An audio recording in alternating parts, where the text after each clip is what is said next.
You think you know what governments hide from you. Classified documents, secret operations, maybe a few embarrassing diplomatic cables? But what if I told you that some of the most powerful nations on Earth spent decades covering up mass executions, knowingly poisoned their own citizens, and let corporations murder people for profit, all while smiling for the cameras and promising transparency? What if the very institutions you're supposed to trust have been lying to your face since before you were born, and only admitted the truth when it became impossible to keep the corpses buried? Welcome to the rotten underbelly of modern history, where the cover-ups are so grotesque, so obscenely calculated, that you'll wonder what fresh horrors they're still hiding today. Let's start in the frozen forests of Poland, where 22,000 men were marched to their deaths, shot one by one in the back of the skull, and dumped into pits like slaughtered livestock. This was the Katyn Massacre, and for nearly 50 years, the Soviet Union convinced the world that the Nazis did it. Picture this. It's 1940, and Stalin's secret police, the NKVD, have rounded up Poland's brightest minds, doctors, lawyers, professors, reserve officers, anyone educated enough to lead a resistance. They interrogated them in camps with names that sound almost quaint: Kozielsk, Ostashkov, Starobilsk. But these weren't detention centers. They were holding pens before the slaughter. On March 5th, Stalin himself signed the order. Not some rogue general, not a local commander, but the man at the very top, with a pen stroke that sentenced thousands to execution. The efficiency was sickening. They buried them in mass graves in the Katyn forest, layers of corpses stacked like cordwood, and when the Nazis stumbled onto the site in 1943, even they were horrified enough to announce it to the world. But Stalin, that cold-blooded bastard, had the audacity to blame the Germans. He said the massacre happened in 1941, after the Nazi invasion, and the Allies, desperate for Soviet cooperation during the war, swallowed the lie. British and American officials knew it didn't add up. The bodies were too decomposed, the evidence too damning, but they stayed silent. Better to let 22,000 corpses rot in anonymity than risk offending Uncle Joe. The Polish government in exile demanded an investigation, and Stalin rewarded them by severing diplomatic relations. Anyone who dared suggest otherwise was silenced, sometimes permanently. It wasn't until 1990, when the Soviet Union was collapsing and Gorbachev needed Western goodwill, that the Kremlin finally admitted the truth. They released documents showing Stalin's signature, the execution orders, the whole grotesque operation. Boris Yeltsin later revealed that Soviet leaders in the 50s had destroyed evidence, burned files, anything that might implicate them. But even today, Russia refuses to call it genocide. They'll admit they did it, sure, but don't you dare call it what it was: a calculated ethnic cleansing designed to decapitate an entire nation's future. The graves are still there, overgrown and quiet, a testament to how easily the truth can be buried when the people holding the shovels control the history books.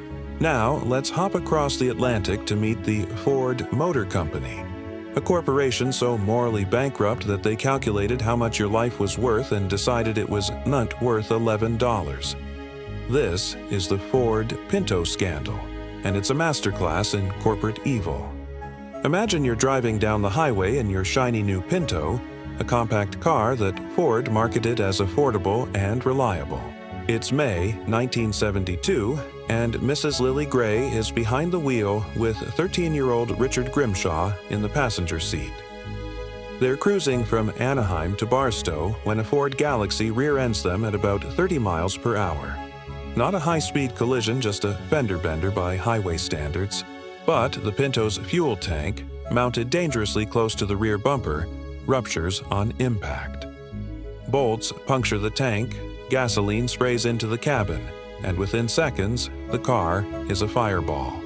Mrs. Gray dies days later from her burns.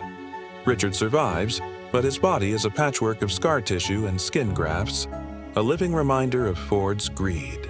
Here's the truly nauseating part. Ford knew this would happen. Engineers had run crash tests and watched the fuel tank explode again and again at speeds over 25 miles per hour.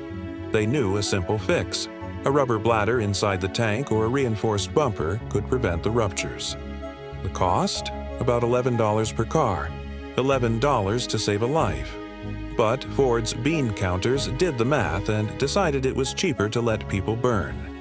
They drafted a cost-benefit analysis that is so grotesquely cynical it should be taught in every ethics class as a cautionary tale. The study estimated that fixing the defect across 11 million cars would cost $137 million. Meanwhile, they calculated that paying out damages for 180 burn deaths, 180 serious injuries, and 2,100 destroyed vehicles would only cost $49.5 million. The conclusion? Let them burn. It's just good business. The Pinto kept rolling off assembly lines, a death trap on wheels, and Ford's executives slept soundly knowing they'd saved a few bucks per unit. It wasn't until journalist Mark Dowie published Pinto Madness in 1977 that the public learned the truth. Internal memos surfaced, including the now infamous Grush-Zombie report, which laid out the cost-benefit analysis in black and white. During the Grimshaw trial, a former Ford executive named Harley Kopp testified that he'd raised safety concerns and was forced into early retirement for his trouble. The jury was so disgusted they awarded $125 million in punitive damages, slightly more than Ford's total Pinto profits at the time. But the real kicker came in Indiana, where 3 teenage girls died when their Pinto exploded after being rear-ended by a van. Ford was charged with reckless homicide, the first time a major corporation faced criminal charges for a defective product. They weren't convicted, but the trial sent shockwaves through corporate America. Turns out you can't just murder people for profit without at least some pushback. Ford eventually recalled the Pinto, but not before dozens of people burned to death in cars that could have been made safe for the price of a pizza. The scandal exposed a brutal truth about capitalism. When human lives are reduced to line items on a balance sheet, some corporations will always choose the cheaper option, even if it means scraping charred bodies out of twisted metal. But if you think Ford's callousness is shocking, wait until you hear about the blood money scandal, where pharmaceutical companies knowingly sold HIV-contaminated medicine to hemophiliacs around the world. This isn't corporate negligence. This is premeditated mass poisoning dressed up as healthcare. Hemophilia is a genetic disorder that prevents blood from clotting, and by the late 70s, patients were being treated with Factor VIII, a clotting protein made from pooled human plasma. The problem? That plasma came from high-risk groups, prisoners, drug addicts, men who had sex with men, people whose blood was already swimming with HIV and hepatitis C before anyone knew what those diseases were. By the early 80s, doctors noticed hemophiliacs were dying of a mysterious immune deficiency that would soon be called AIDS. In January 1983, an internal letter at Bayer's Cutter Biological Division admitted there was strong evidence that AIDS could spread through plasma products. By March, the CDC publicly warned that clotting factors were probably responsible for AIDS infections among hemophiliacs. Some companies started producing heat-treated Factor VIII that killed viruses, but Bayer and others kept selling the contaminated, untreated version for months, even years. Why? Because they had stockpiles to move, and throwing away inventory cuts into profits. Cutter didn't get U.S. approval for its heat-treated product until February 1984, and by 1985, the old contaminated product was finally banned in Western countries. So what did these companies do? They dumped it in Asia and Latin America.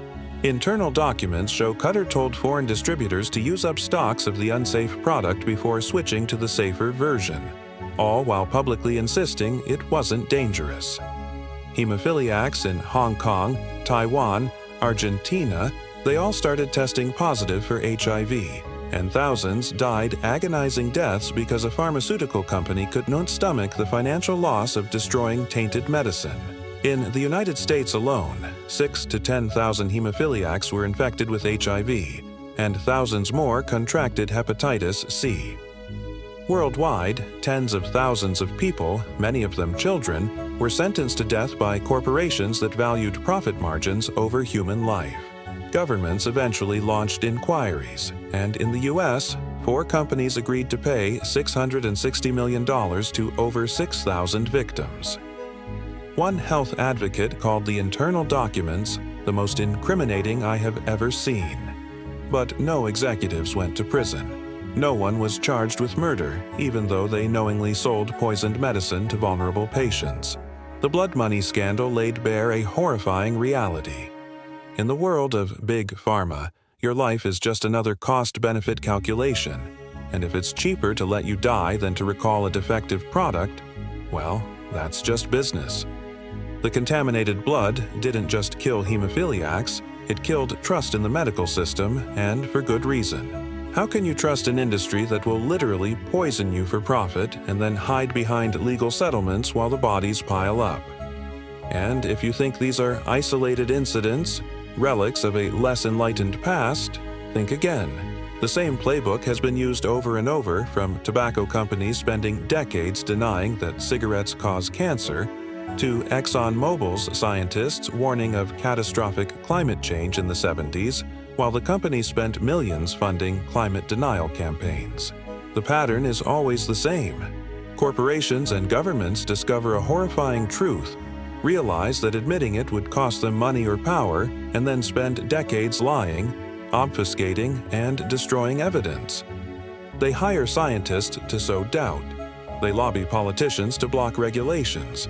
They gaslight the public into thinking the danger is overblown or non-existent.